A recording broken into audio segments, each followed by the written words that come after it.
Hello and welcome back. This is Zach with WP Speeder again. So in this video we're going to be talking about creating and utilizing a site-specific plugin. And what this plugin is used for is for any kind of code snippets that you might find online or somewhere else that would normally be placed into your functions.php file.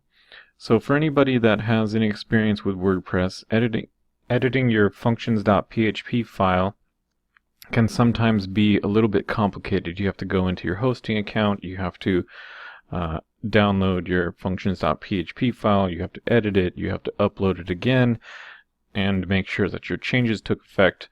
Well, by utilizing this plugin, which you can access for free below this video, you will be able to just simply take any code snippets that would normally go into your functions.php file, insert them into this plugin, and your WordPress installation will automatically read this plugin first before reading your functions.php file, and any kind of functions that are in there will be implemented.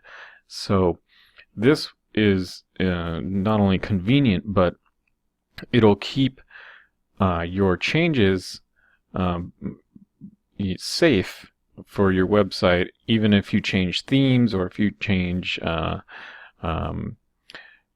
different plugins in your site, or you need to update your plugins. Any kind of updates that happen for your themes or your plugins that you had customized before they'll be safe in this site-specific plugin for your site.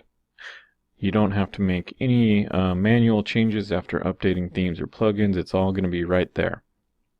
So this is how we do it.